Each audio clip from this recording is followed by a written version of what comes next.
Hi, this is Kevin Zahner, and in this video I'm going to show you how DocsTeach supports a paperless classroom.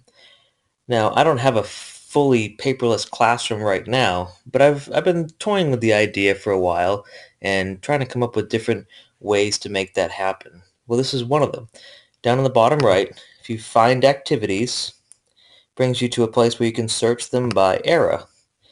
And we're going to go down to the Great Depression, World War II, and look through the interactive document activities.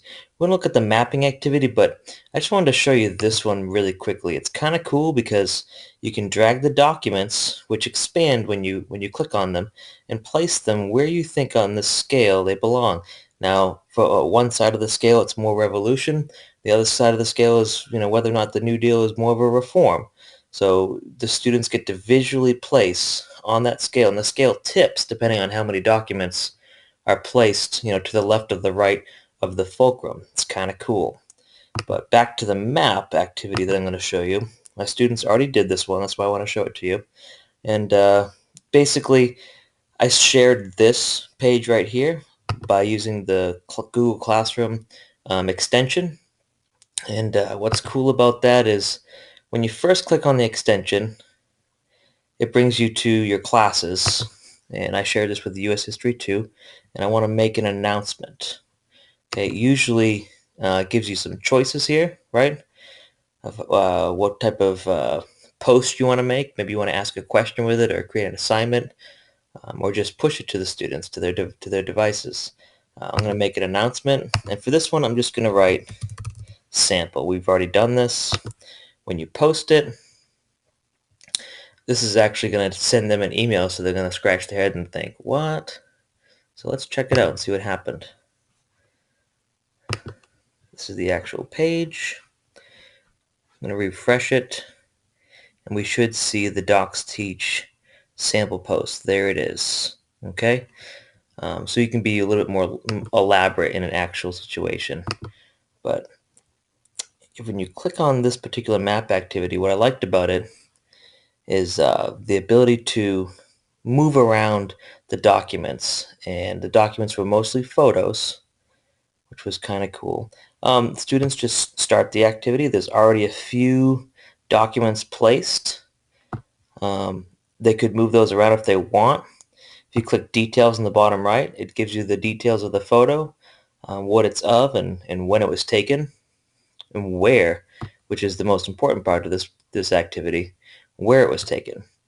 At the end, when the students are done, they just click I'm done, and they answer this question.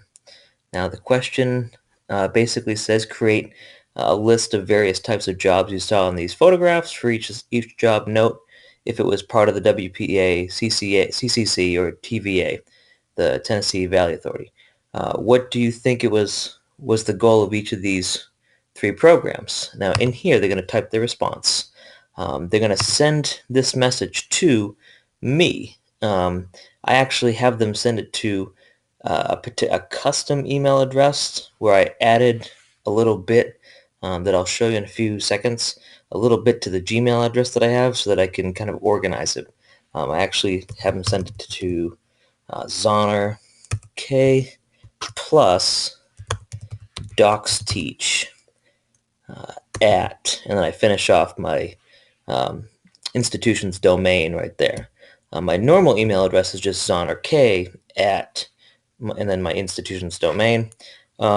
But adding the plus DocsTeach allows me to later on create a filter. Like I said, they type their response, they submit it, and it gets sent to me in the Gmail. Now they're all organized by day and by activity. So where was the New Deal from yesterday is right here, and I can see all the students who did their homework either late or the day it's due. Okay, when you open it up, it shows you the different assignments, and you can just scroll through pretty quickly.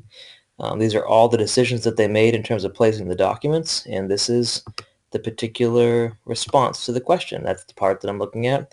I have my grading screen open up in one side, and I have this open up in another, and it's pretty simple. So um, the way I get all the um, responses to bypass my inbox and go right to this particular label, which is just DocsTeach right here, is I go to settings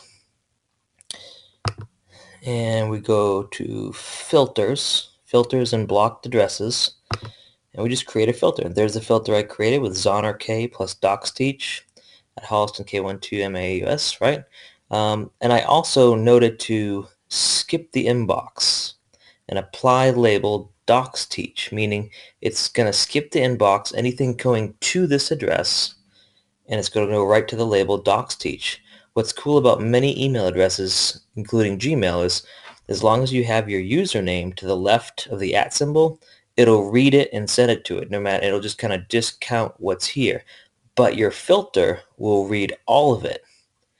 Okay, so you can establish some automatic kind of organization and to stuff coming into you. Okay, so I hope this was helpful. I hope that you try DocsTeach, and if you have any other ideas about how you facilitate a paperless classroom, whether history or otherwise, sure would like to hear about it. Please leave a comment. Thank you.